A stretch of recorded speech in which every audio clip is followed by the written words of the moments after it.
Dear Father in heaven, I'm not a praying man, but if you're up there and you can hear me, show me the way. I'm at the end of my rope. Show me the way.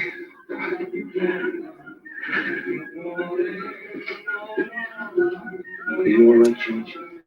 Will someone take you home? Why you drink so much, my friend? Please go home, Mr. Bailey. This is Christmas Eve. Bailey? Which Bailey? This Mr. George Bailey. The next time you talk to my wife like that, you'll get worse. She cried for an hour. It isn't enough she's slave teaching you stupid kids how to read and write. You have to follow her out. Get out of here, Mr. West. I'll wait. I want to pay for my drink. Get out of here, quick. Get my best friend. Get out.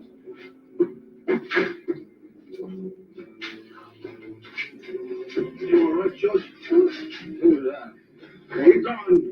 Nobody. His name is Welsh. He don't come into my place no more. Wow. That's what I get for praying. The last time he come in here, you hear that, Nick? Insurance policy. No, please don't go this way, Mr. Bailey. No, you know, please go sit down and...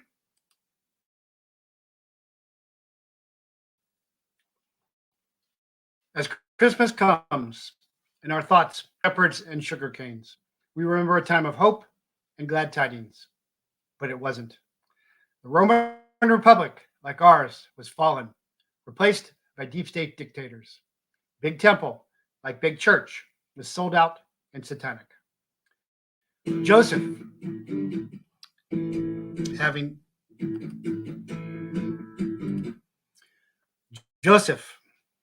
having swallowed the bitter humiliation of a pregnant bride and bastard child, now had to further submit to a resource-exhausting census, dragging Mary to a dirty, dangerous manger.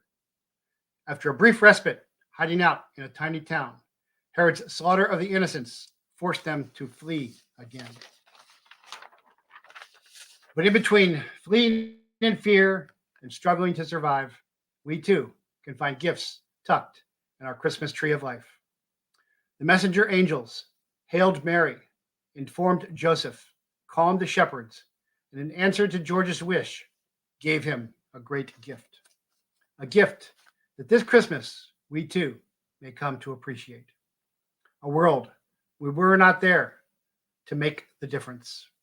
And unlike George, we know it's not Potter, but the silent puppeteer behind the chair. We can change it, all of it, if we dare to act.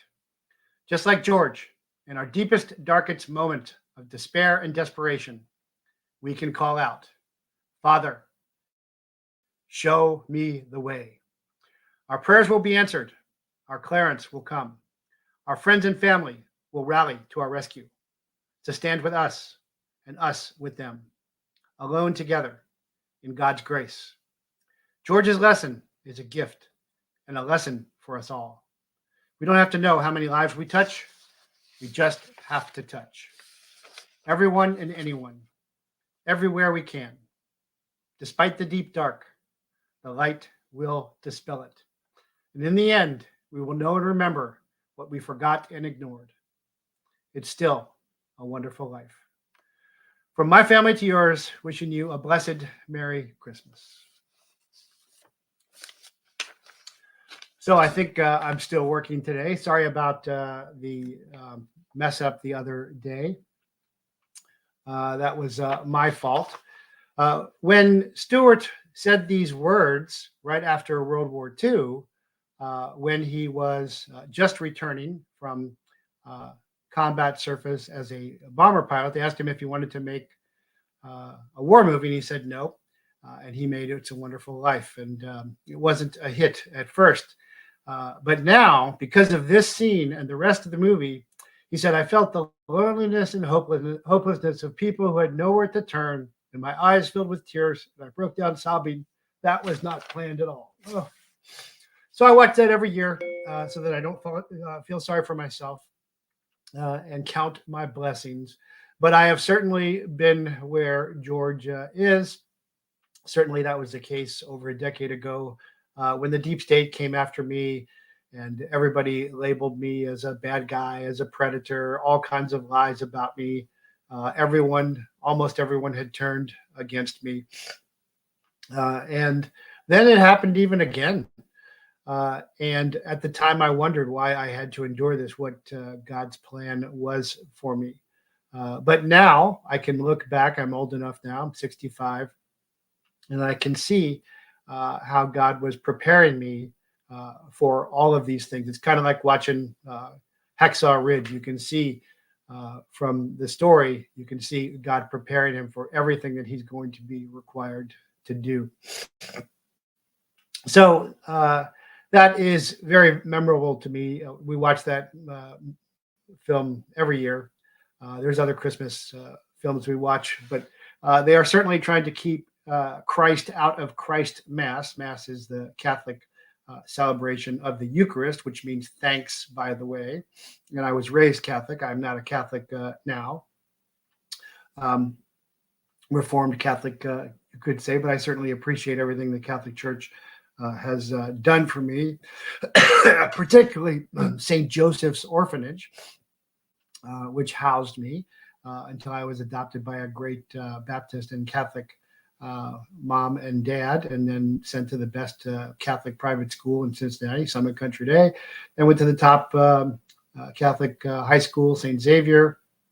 I know lots of people don't like the nuns and the priests, but I certainly appreciate everything they did for me from the orphanage on. And religion is not God. It should be a way to connect to God, but oftentimes it becomes a box. And so I had some comments recently from various peoples about religion and all of that. And on some of my shows earlier this week, I actually showed clips from Chosen season 3, episode 2, which were particularly important. And one was Matthew, the autistic savant, former tax collector, going to the home of his parents who had disowned him and asking for forgiveness and confessing his sins, his transgressions, his sin debts, his energy debts to them, and being forgiven. And then his father asking for forgiveness for disowning him. And this is the way forward. This is how we will win. So it's really important to acknowledge that. It's not going to be, the final option is kinetic. There's all kinds of people talking about politics all the time. Politics is just the other side of war. But this is something that goes beyond politics or war. That's why I often say in the opening, it wasn't just another crucifixion at Golgotha. The Romans crucified tens of thousands, and they thought they would just wrap this up. But nothing was wrapped up. Nothing was over. It all began then. And so it's important to remember that now, because this is how we will survive this deep state, this fallen republic, like the fallen Roman Republic. It's so similar that Christians took 300 years to outlove and overcome the Roman Empire, which fell to the barbarians, to the Visigoths, and then the Romans needed those folks.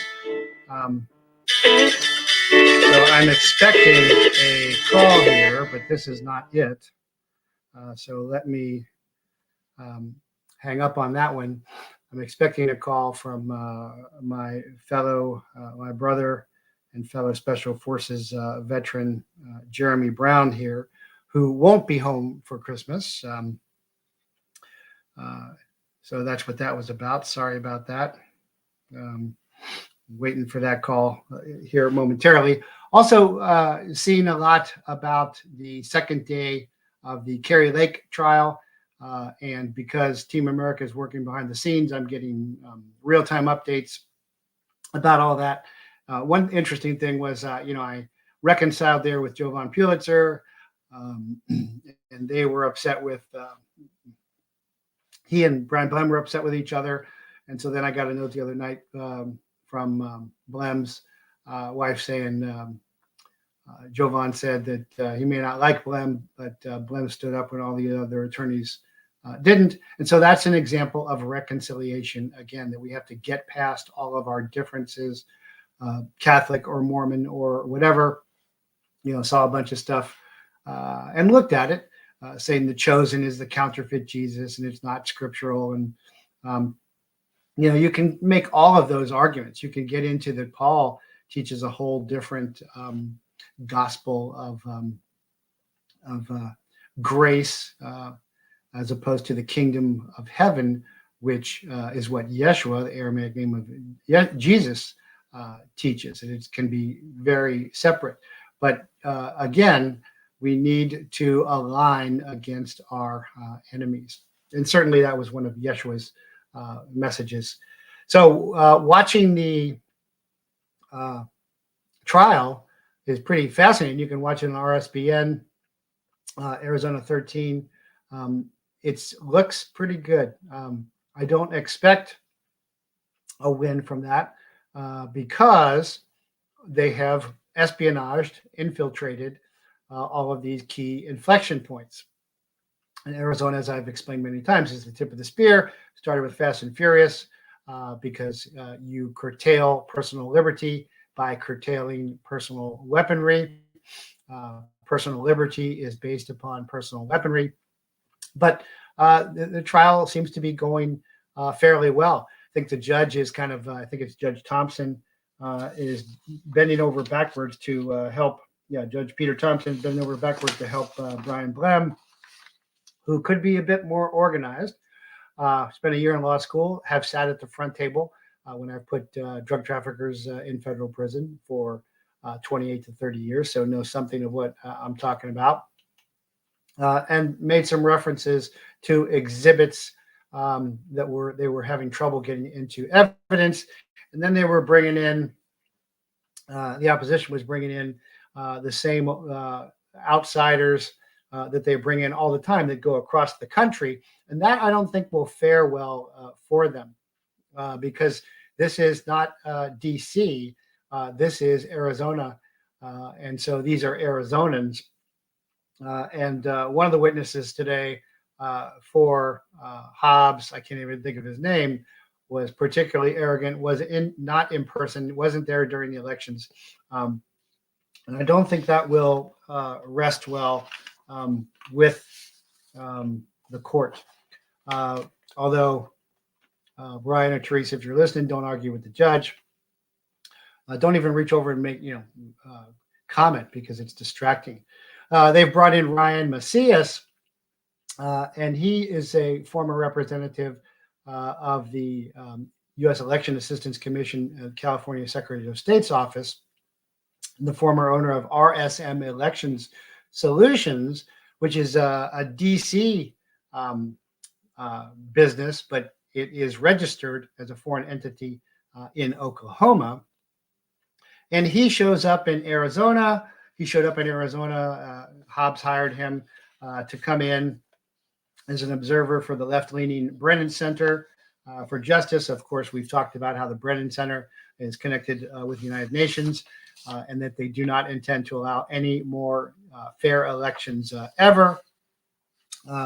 And also Georgia, he's showed up all over the place. So bringing in these outside guns, I don't think will set well with the Arizona court. I think it's going quite well.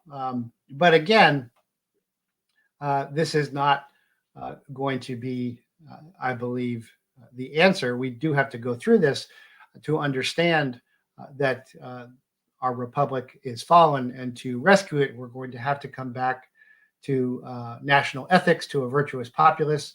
We seem to have a virtuous populace, but national virtues, ethics are founded on personal morals, and personal morals come from spiritual basis.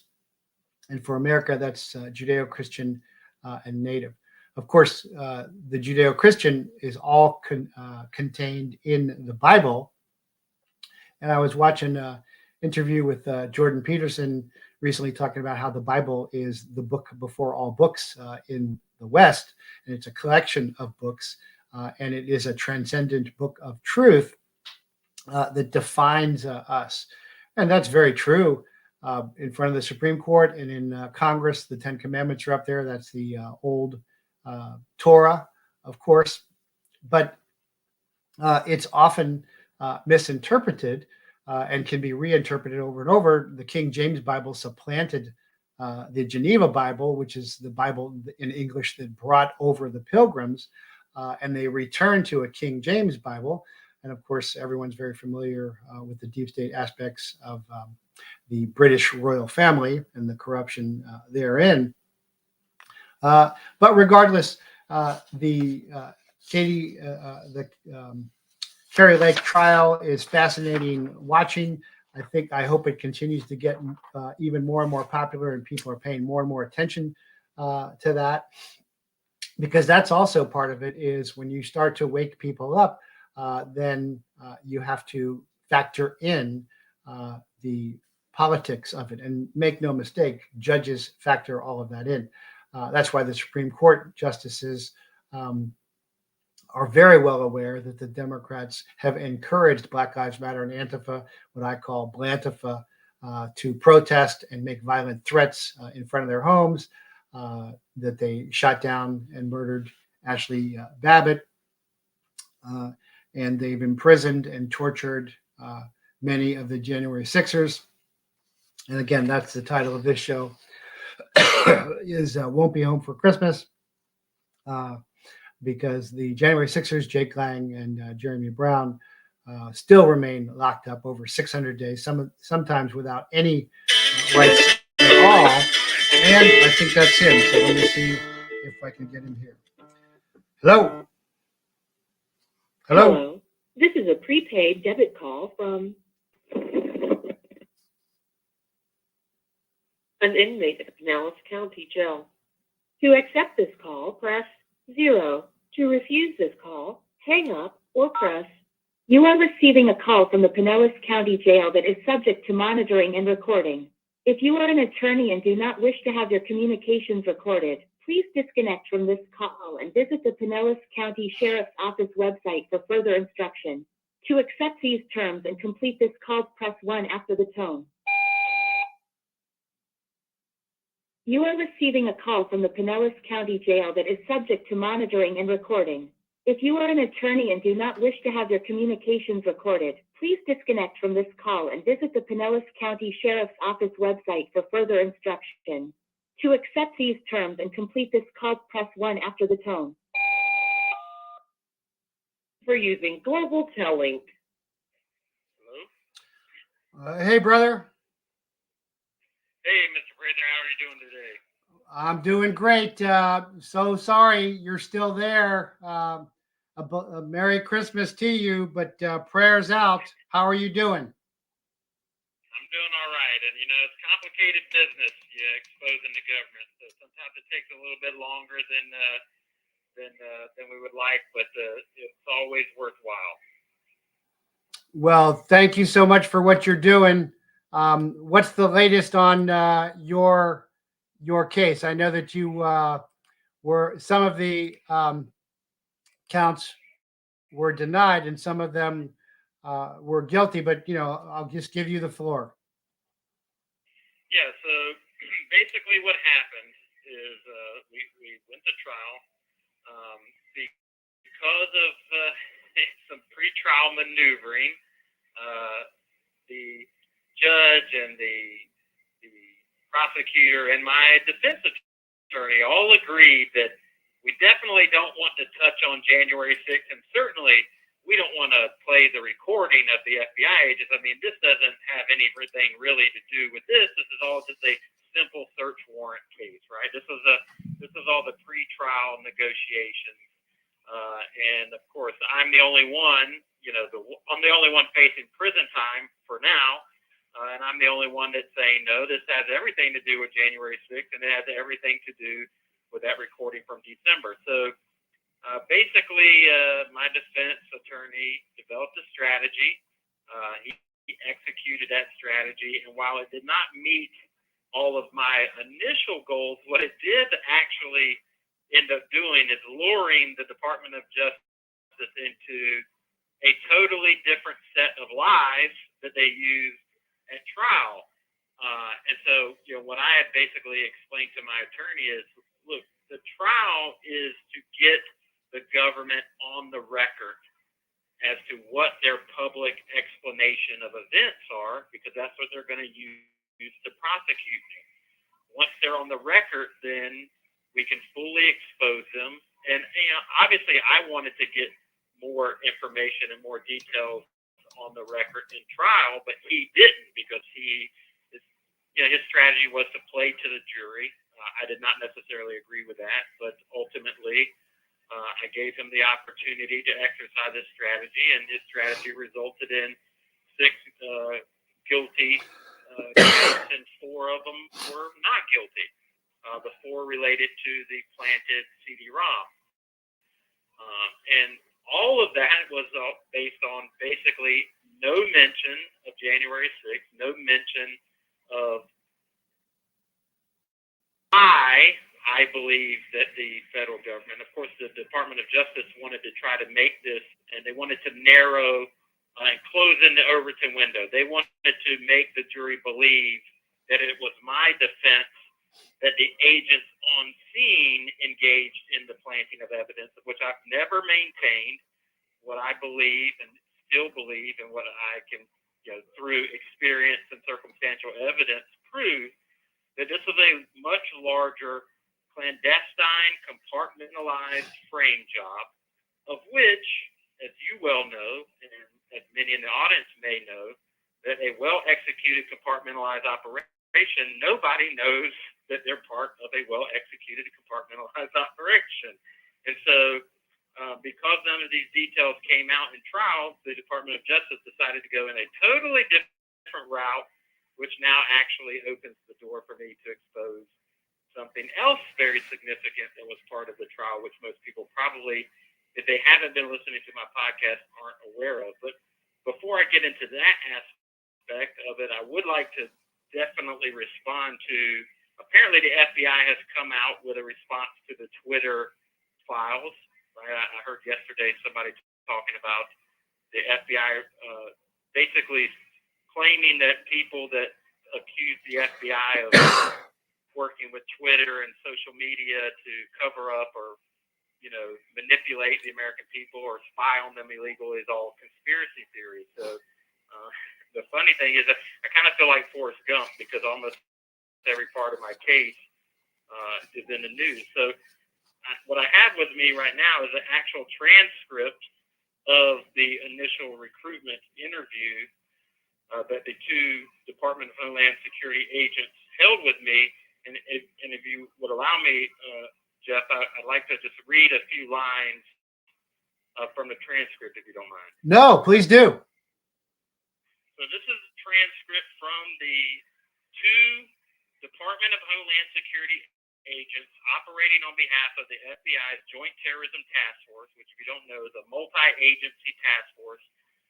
They basically they put the FBI OPCON over it here, CONUS, so that it sounds like it's a law enforcement thing, but really it is a conglomeration of all federal agencies, depending on what they need, to include the DOD.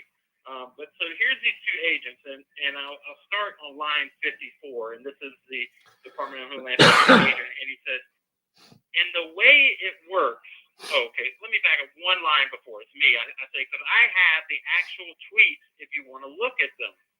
And the false pretext for this meeting is that they're following up on reports that I've been tweeting and making social media comments about civil war. Well, I know that that's not true, because in discovery I have the initial tip, which is actually a tip from my girlfriend's sister, who was claiming that I was doing suspicious activity on my own property. Really nothing to do with social media at all.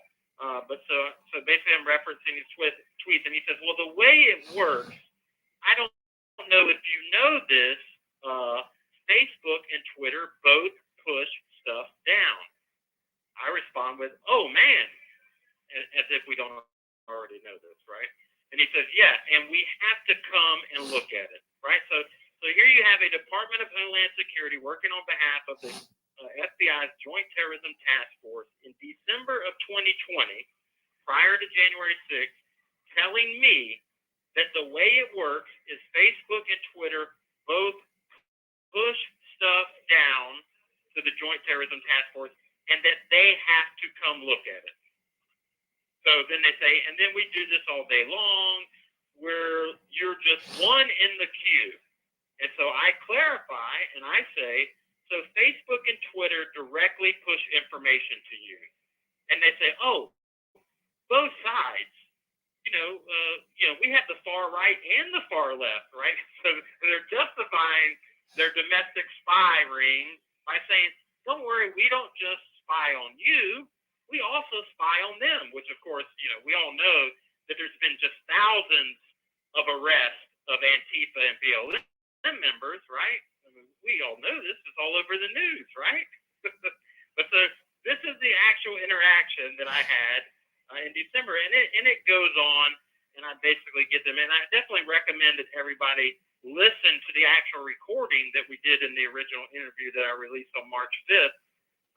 But the FBI is spying on Americans in cooperation with big tech, and all of this is being revealed. And so what has the FBI now done? They've released a public statement calling us all conspiracy theorists because we all want to seem to believe our lying eyes, even though we have the emails now, we have my experience, and as they just admitted, I'm just one in a queue back then. How many more American veterans or American citizens or American special operators with a background of top secret clearance, clandestine, compartmentalized operations experience have been approached, spotted, recruited, assessed, trained, and operationalized against the American people? Well, we don't know that. I'm just one of them who didn't choose to accept the assignment.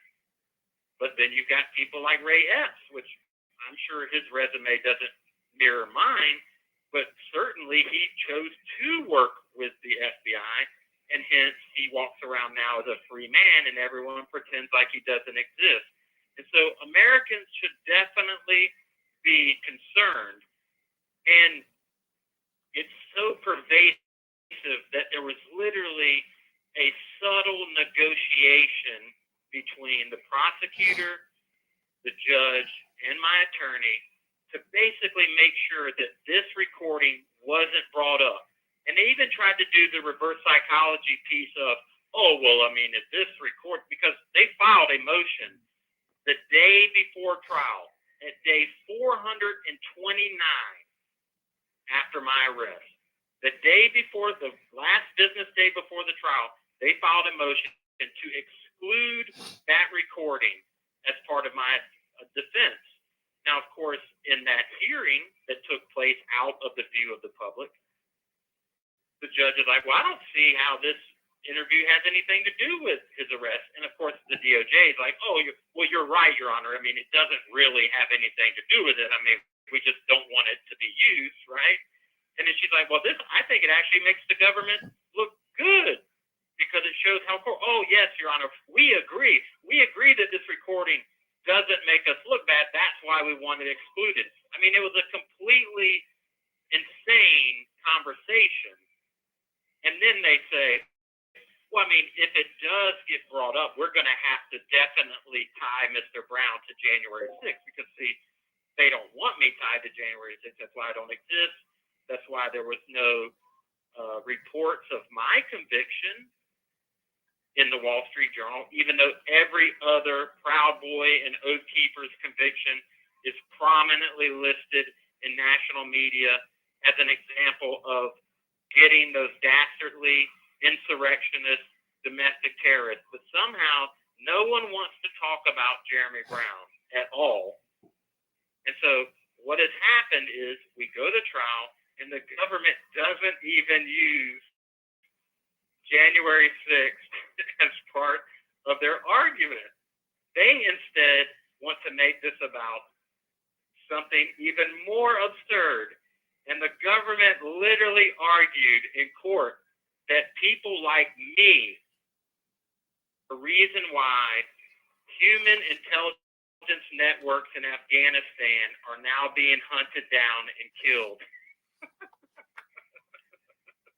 because they use the story of the classified documents, of which the jury clearly believed that the CD-ROM was planted, hence the not guilty plea, and then the classified format template that I created that appeared, and this is the direct quote from the U.S. CENTCOM analyst that was supposed to be there to testify, that they've confirmed that this document that I left for them to find was classified. So certainly you would have thought that they would have compared this document, they would have juxtaposed it or found the original documents and said, yes, this is a duplicate of this known classified document. They didn't.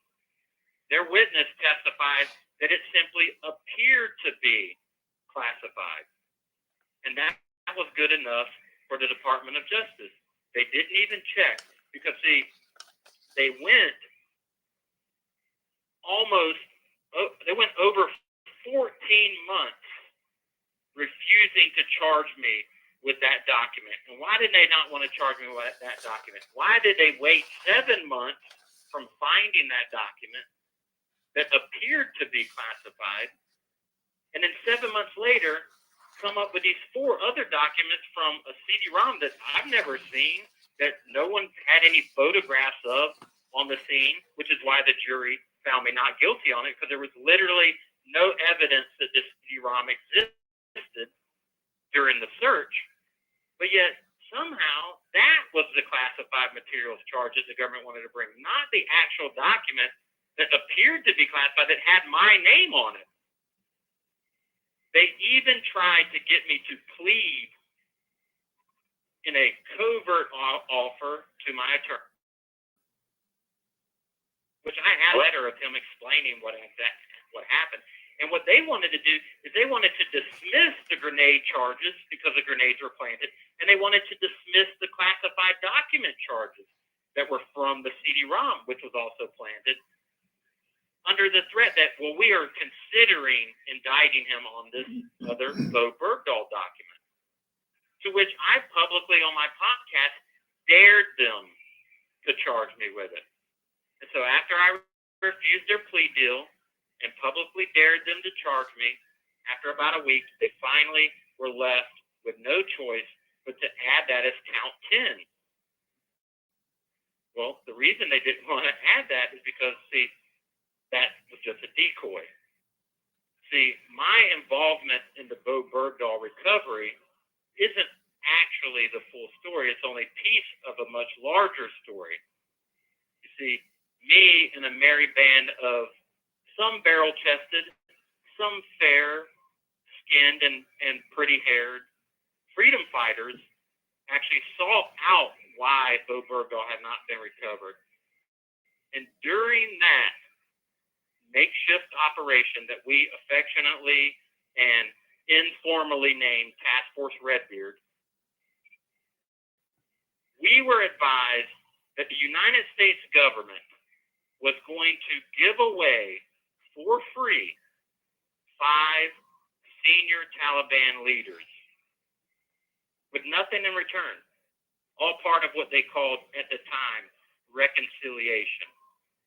Now, we all know that in 2011, between 2011 and 2021, I think is when the withdrawal, we'll call it a withdrawal, right? The abandonment of Afghanistan happened in 2021, correct? Correct. Jeff? Yes. Yeah. So in the decades following this conversation, right? So they tried to explain, oh, well, as part of reconciliation, we're going to release these 5 Taliban leaders. That's not true. See, reconciliation would have been like a peace agreement, like a turnover of authority to the Taliban government. See, that wasn't actually in the works. What they wanted to do was simply release enemies of our country back onto the battlefield to continue to kill American soldiers and Afghan citizens. But see, this merry band of American soldiers and contractors are now on the ground, giving them the perfect cover opportunity to now disguise their treasonous release of enemy combatants for nothing in return. Now they can develop a lie to cover that additional release of enemy combatants. And that is how the mythical story about the exchange of Bo Bergdahl for 5 Taliban leaders came to be. And that's a lie. The Obama-Biden administration, pretty much like the Griner release, right? We're all told now that Brittany Griner was traded for an international arms dealer responsible for conspiracy to murder Americans. I'd be willing to bet that he was simply going to be released and that they just found an LGBTQ XYZ political shiny thing to cover that release. Because Joe Biden has had a long history of being tied to treasonous activities against the United States of America, like the withdrawal from Iraq and the abandonment of decades of human intelligence infrastructure almost overnight. The JPOA, where the American taxpayer paid cash money to the Iranian government in secret flights, pallets of cash. What was the total on that, Jeff? Do you remember? I think it was like $150 billion in cash. It was something crazy. Yeah, all pallets of cash. Yeah, payoffs. To the largest state sponsor of terrorism. And now we just have the, almost overnight abandonment of what, $85 billion of American military equipment, weapons, ammunition, technology, bases. And now who's running all that equipment? Who's manning those bases? Likely the Chinese. Equipment has been reported as having turned up in Iran. I mean, how much reverse engineering is being done on this military technology? The Taliban flying Black Hawks around and probably crashing most of them. This is what's been going on.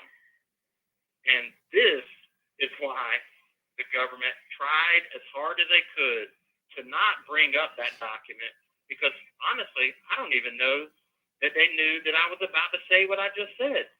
I think they honestly thought that it was about Bo Bergdahl. But see, the reason I know that this was a cover-up of criminal activity is because what I just told you was a State Department special access program.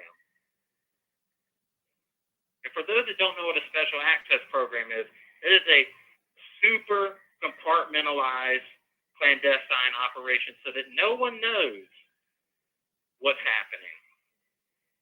But there's just one problem. You see, in Executive Order 13526,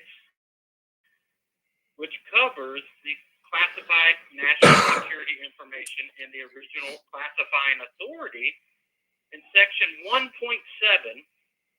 Classification, Prohibitions, and Limitations, it clearly states that in no case shall information be classified, continue to be maintained as classified, or fail to be classified or fail to be declassified in order to, 1, conceal violations of law, inefficiency, or administrative error, 2, prevent embarrassment to a person, organization, or agency, and then it goes on with 2 other more insignificant matters. You see, the unconditional release of enemy combatants that are responsible for the murder of American soldiers is treason, because that's aiding and abetting and providing aid and comfort to our enemies. The definition of treason is found in Section 3, Article 3, Section 3 of the United States Constitution. Therefore, it is illegal to attempt to classify information to cover up such activity. And so what the FBI and the Department of Justice has inadvertently done is given me a platform to expose something that I have knowledge of and have had knowledge of for over a decade. Something that my involvement in exposing led to the near banishment of me from the military at 19 and a half years with no retirement benefits. I was bounced out of SOC Cent because, see, this was all very embarrassing to those that had spent 5 years lying to an American family about how no stones had been left unturned to find an American prisoner of war, regardless of why you think he was a prisoner of war. Hell, I probably wouldn't put much credence in that story either. But the bottom line was he was an American, and if anybody's going to prosecute him, it should be us, not the Haqqani Network or our enemies in Afghanistan or Pakistan. And so every effort should have been made by this government to return that American soldier to the rightful authority of the United States government and its family. But it wasn't being done. And the only reason it was done is because we came in there, we made a big enough stink about it that they decided it would be a good political cover for something that would have been extremely damaging, because even the story that Bo Bergdahl was traded for these 5 Taliban leaders was damaging. I mean, I remember hearing it in the news and laughing to myself going, he wasn't traded for those guys. Those guys were going to be released anyway. Well, your case reminds me so much of mine in that they went after me because I exposed the DEA's deal with the Sinaloa cartel. But I don't know if you've seen today, Zero Hedge had a story out that Twitter assisted the Pentagon's psychological. 1 minute remaining. Okay. Well, I'll let you finish up. Go ahead. No, I can, if you want, I can call back, Jeff. Yeah, sure. Somebody in line. Yeah. All right, well, let me call back and then we'll pick up with the Zero Hedge article. Give me just a minute or so. Okay. All right. Thank you for using Global Tellink. Okay, so I have posted this Zero Hedge article that came out today on my patreon.com/Jeffrey Prather and also on jeffreyprather.locals.com, talking about how that Twitter assisted the Pentagon psychological information operations. And also, it doesn't really say it, but you have to read closely between the lines. There is the Department of Justice, which means the FBI's Influence Operations Unit. I've been exposing that for quite some time, that the FBI does have information influence operations. They say they only have foreign, but of course that is not true. And as Jeremy was saying, it is a complete amalgamation. Joint Terrorism Task Force has federal law enforcement, local law enforcement, military special operations, intelligence, all rolled in and all weaponized against Americans now as well. But it even says here also, they're quoting some of these emails. Here we go.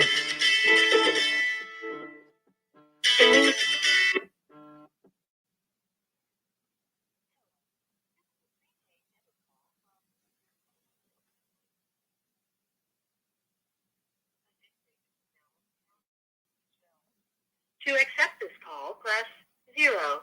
To refuse this call, hang up. You are receiving a call from the Pinellas County Jail that is subject to monitoring and recording. If you are an attorney and do not wish to have your communications recorded, I actually please heard the disconnect guys from on the this call line and visit listening the Pinellas to County feeds. Sheriff's Office website for further instruction. To accept these terms and complete this call, press 1 after the tone. Thank you for using Global Tellink. All right, I'm back. So you were saying that Zero Hedge article. Yeah, have you seen that Zero Hedge article talking about? I have not. The only papers I get in here are the Wall Street Journal. Okay, so this just came out today, saying that Twitter was working with the Pentagon's PSYOPs, and it really focuses on CENTCOM. This is exactly your case. It says, quoting an email, that, hey, the SOCOM guys would love to come up and meet with a face-to-face if you think the right Twitter links would be up for it. Right Twitter folks would be up for it. And Twitter officials used a special tool to grant a special whitelist tag that essentially provides verification status to the accounts with a blue check. And CENTCOM accounts on the list frequently tweeted about U.S. military priorities, including anti-Iran messages, promotion of Saudi Arabia U.S.-backed war in Yemen, and accurate U.S. drone strikes that claim to hit only terrorists. Of course, we know they killed innocents there. And in 2020, Twitter lawyer Jim Baker mused that the Pentagon used poor tradecraft in setting up its network for strategies for not exposing the accounts that are linked to each other or to DOD or USG, which I think that means DOJ as well. So like me, you are part of a much bigger, you exposed a lot more than you realized initially that goes right up to the White House. And that's what makes your case, all the January 6th cases are tragic, but I think your case is particularly unique and important. Well, and actually what happened was that I kept this artifact, which is really what it was. It's really more of a bona fide because I attempted to reach out to journalists in a very, very subtle way, really right around probably the 2016, 2017 time frame. Because I had started a business, I was very tied up in that, and it kind of got lost in the shuffle. But then it kind of resurfaced for one reason or another. And I had made multiple attempts to, slowly say, hey, I've got a story if you're interested. And I intentionally seeked out journalists that had had run-ins with the Obama administration because I figured they would have some type of personal motivation to actually look into it. And I really got no interest. I even tried to reach out to one of my fellow soldiers, former soldiers, who had become an investigative journalist, and ultimately that ended to them reporting me to OSI. Now, of course, that came out in trial that OSI came, but see, they asked wrong questions. They asked if I had classified documents or classified materials, of which the correct answer was no, because the document that I had was intentionally written, one, purposefully to be a format template, and then I'm sure you've written many classified documents, and so you know it's not just like typing up a memorandum. You have to use the new PPS cover sheet format like an Office Space. And so because I didn't have the appropriate computers and everything, I had to do it in an unclassified configuration. So, and I testified to this, that this is basically a document. It looks like a real document, but really it's designed to simply just make sure that all my parentheses and classification markings and backslashes and they're there in the right place. And in order to ensure that no one would ever consider it to be a classified document, I put in 3 internal authenticators to make sure that anyone who knew what they were looking at would say, well, this kind of looks odd, and then when they looked into it further, they realized that it wasn't an actual real classified document. My attorney did not do a good job of pointing those internal authenticators out, and because the government now has that document, I can't show them to you, but the one was that the letterhead was from United States Special Operations Command Central, the Office of the Commander. Now, anyone who's ever done a military memorandum knows that there's only one person that generates memorandum with the letterhead Office of the Commander, and that's the commander's direct staff secretary or the commander himself, right? So also the classification caveats were not in the appropriate font, nor did they actually have the correct markings for what would have appeared to be the content of the document. And then the final thing is that all military memorandum always end with a signature block that identifies who wrote the document, signed in wet ink with any copies having a block that says original sign. The document was absent, those 3 things. And those are all things meant to be able to, hopefully someday, if ever accused of having a classified document, I'd be able to point to these things as a professional would say, oh yeah, you're right. This only appears to be, and understand is that this appears to be a classified document. I would have liked my attorney to further pursue that and actually get on the record. Well, what steps did you take other than just look at it and rely on your own experience? Because, as you know as well as I do, that details matter, right? Just because, I mean, I could type up a document right now in this jail cell if you gave me a computer with Microsoft Word, and it would appear to be a classified document, and it would really just be a bunch of nonsense with the right markings meant to fool anybody. And so what I did is I left this document knowing, because I knew for months that I was going to be arrested by the FBI, because March 5th of 2021, I went public with my recording of their attempt to recruit me. And then, of course, other investigative journalists started to expose the FBI's involvement in January 6th. I was with all of the Oath Keepers pretty much that have all now been charged with the unarmed overthrow of the American government that was apparently thrown together in a 2-week period, because January 6th wasn't even a thing until December 19th when the president tweeted about it. But we're not going to pay attention to actual logical facts. And we're also not going to pay attention to the fact that the FBI had infiltrated the Proud Boys and the Oath Keepers months, if not years prior, and therefore would have been privy to any plan. And so therefore, if there was a planned operation, then that means that they knew about it and did nothing to stop it. The whole thing is completely ridiculous, and it's nothing more than a much larger scale version of the plot to kidnap Gretchen Whitmer, a plot designed to use useful idiots as patsies in a false flag operation meant to discredit the political opposition of the regime in charge. And they use the NKVD, the Stasi, or whatever name you want to give them these days in order to set it up and run it.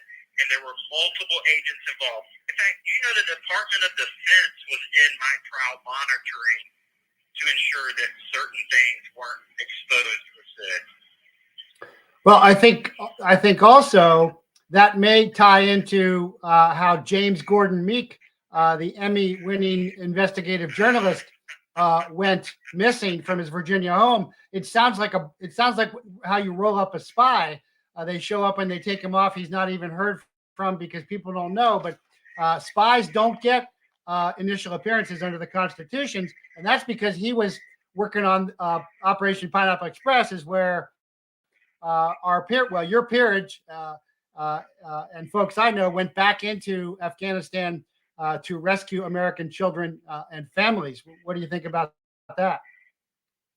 Well, Jeff, what if I told you? Remember, I said that I'm like the Forrest Gump of this situation. What if I told you that the FBI included my chat conversations in the travel team group chat of that very operation in my discovery? Meaning that they were aware that I was involved in the assisting of the planning, not in a big role, but I knew people. There were a bunch of special operators, former Blackwater guys.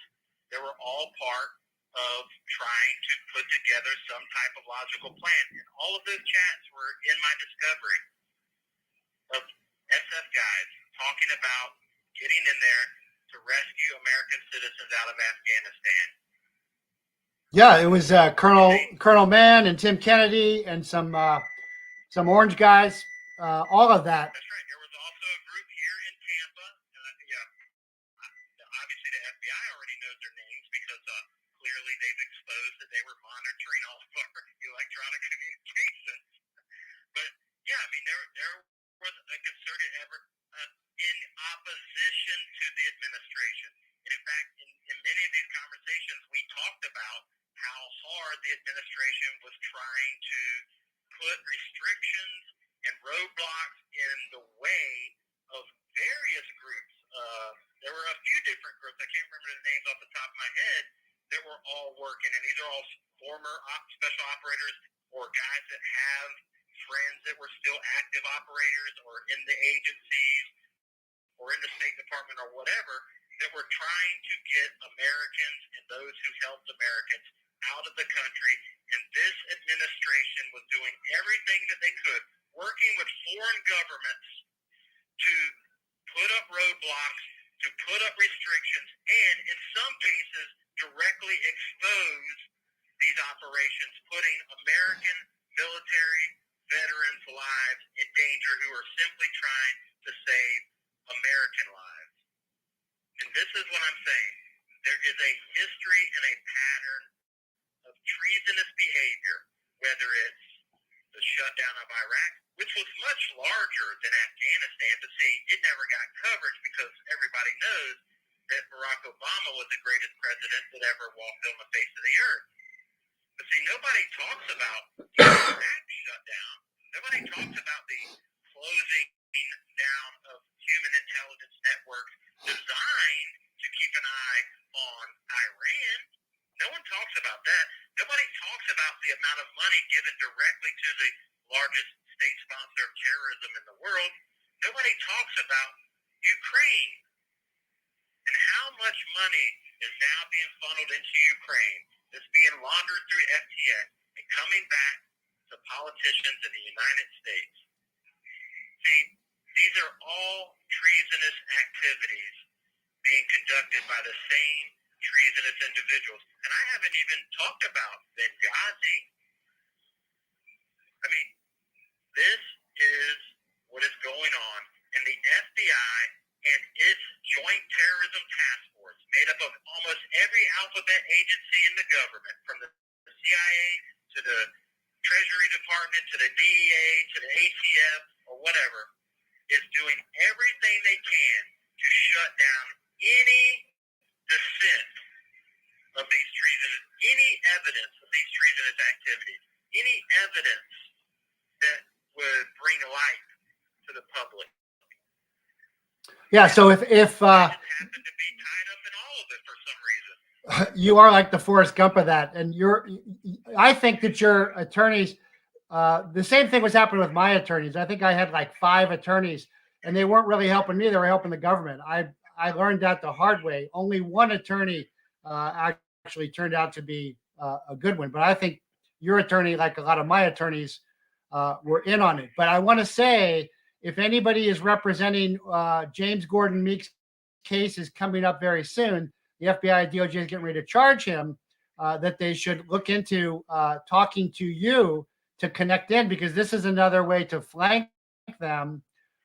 What's your next legal recourse, if you can say something about that?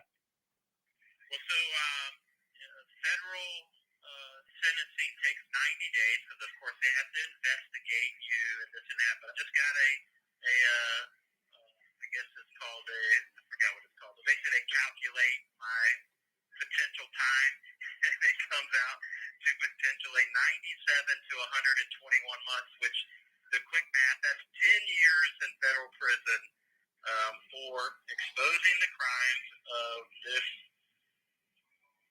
federal government that is totally compromised, totally working in direct opposition to the American people, in violation of the United States Constitution, and using the FBI as their secret police in order to do so. And, it goes back to the original recruitment interview.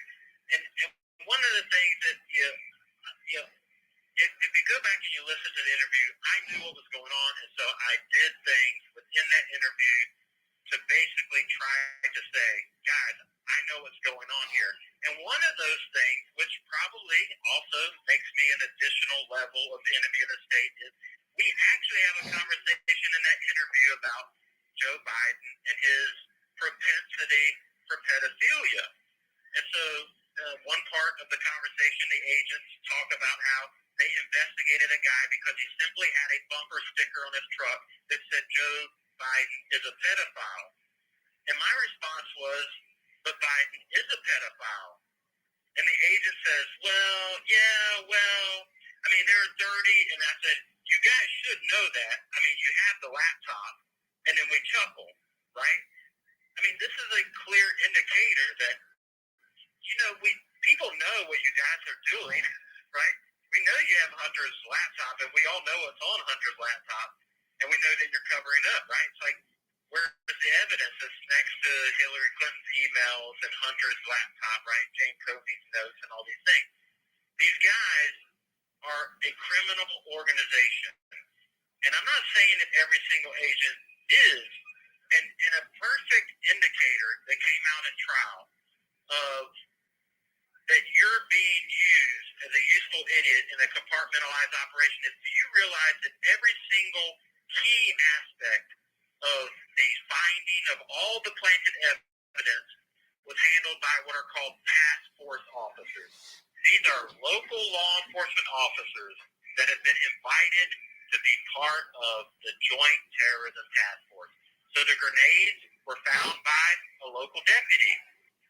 The classified documents found by that same local deputy. And then the evidence is photographed by a local Tampa police officer. You see, I've been on operations where we do stuff with conventional guys. They have no idea what we're doing. And I could tell them to do anything, and they'd be like, wow, this is cool. I'm on an operation with the SF guys. Right. This is the same thing. This is the same thing where an FBI or D agent will run a source, or a CIA case officer or DIA tactical agent handler will run a source, and they will do the outsourcing of the effort. That's exactly what's happening. The FBI is all over doing that with their Citizens Academy and with their InfoGuard, constantly doing that. That's exactly what's happening. Well, that's right. And then they can get on the stand and tell 100% of the truth, right? And then the DOJ can go, see, our agents didn't plant this stuff. Yeah, you're absolutely right. No one said that your agents would, because see, that's not how a clandestine, compartmentalized operation works. But did you know that on that raiding party there were 3 FBI supervisors?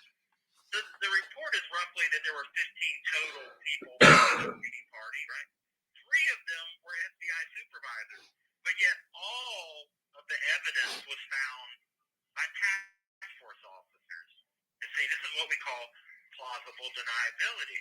This is what we call an unimpeachable witness, right? Because what would Deputy Sanchez have to gain from framing Jeremy Brown? He doesn't know Jeremy Brown. But see, there's other things that didn't get brought up, like the fact that the FBI photographer that was involved with everything, who claimed to have known me in FBI 302s, which of course were never brought up in trial, and who admits in another 302 that in the midsummer before the raid ever happened, that he was aware of my whistleblowing against the FBI. That individual was nowhere to be found, not called as a witness, not even mentioned. Yet he's the one that took all the photographs, that was deleting photographs, that claims that there was a CD on target, and yet their own support people were like, yeah, I was right next to the person taking the photographs, and I never saw a CD-ROM. And for the FBI agents that are listening, or the friends or family of FBI agents who are listening, and there are now over 300 FBI whistleblowers, including from the 7th floor, and Todd Callender says, I helped with that effort. There is a story out in the British Army that the Black Watch Regiment has infiltrated with terrorist groups from ISIS, Afghanistan, Iran, to infiltrate into Britain, and that these foreign terrorists are the ones that are going to murder people. That's the same thing that's going to happen in America, where Afghanistan, ISIS, Al-Qaeda Peninsula terrorists will be brought in as Patriot Front and used then to kill Americans. That's where this is all going, FBI agents. So if you need to wake up and get involved and help tear this down, because that's where this is going to end up. Well, that's right. And again, part of the prosecution's narrative was that Jeremy Brown is crazily claiming that these agents planted these grenades and these documents. No, they don't even have that capability. But see, I worked in the Special Activities Branch. office of primary responsibility for these types of operations. And we're not even black side, right? I mean, don't even get me started about special mission units and the black side of special operations. We're talking about basic vanilla style covert clandestine operations. For the people listening who don't know, special forces, Army Green Berets, are white side operations. They're not black side covert units. That's what he's saying. But we know how those things work, right? Certainly. I mean, the idea that the federal government would never do something like this, then you'd have to ask, well, then what is MILDEC, which is military deception? What is PSYOPs, which is psychological operations? What is information operations? What is signal reduction? These are all forms of military lies as weapon systems, right? I mean, this is the nature of covert and clandestine operations. And what is troubling and frightening is that these weapons are being used against the American people as the enemy. Because, see, we are the enemy. We are a threat to their democracy because, see, their democracy is nothing more than two wolves and a sheep deciding what to have for lunch. But, see, liberty is not two wolves and a sheep deciding what to have for lunch. Liberty is an informed and principled wolf warning the wolves that their next meal may be their last. And so I'm warning all of you out there. Yes, I know you worked your whole life to become successful in the FBI, just like I worked my whole life to be a successful Green Beret. But your organization has been compromised from the top down. And you are being used, and you're being lied, and your mentality as a true believer in your mission and your organization's legacy, which honestly isn't really that great, but most FBI agents truly believe that they're there to help the American people, that they are defending, supporting, and defending the Constitution of the United States. But you are not. You are being used by compromised elements at the highest level to bring about conditions, order out of chaos, to facilitate the destruction of American sovereignty. And if you don't believe me, look at Stanford University. They're literally trying to make the term American a derogatory term. Well said, This is brother. all orchestrated, planned, and being executed. And you're being used as useful idiots, and that's not meant to be derogatory towards you. But that's what they call you. That is what the unwitting person that is being manipulated, even though they think they're doing something good. You have 1 minute remaining. That's their language for you. Useful idiots. So please, wake up. For God's sake, read the Constitution, the very document that you swear before God, and you put your life on the line to defend. Because the actions of the FBI are in no way supporting and defending the United States Constitution. In fact, it is destroying the Constitution.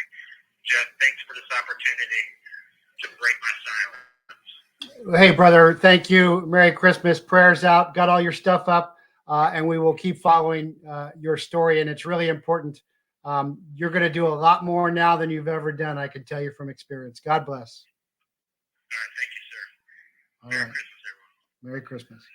Okay, so that's a really great, important call with Jeremy Brown. I learned a lot. Hope you did.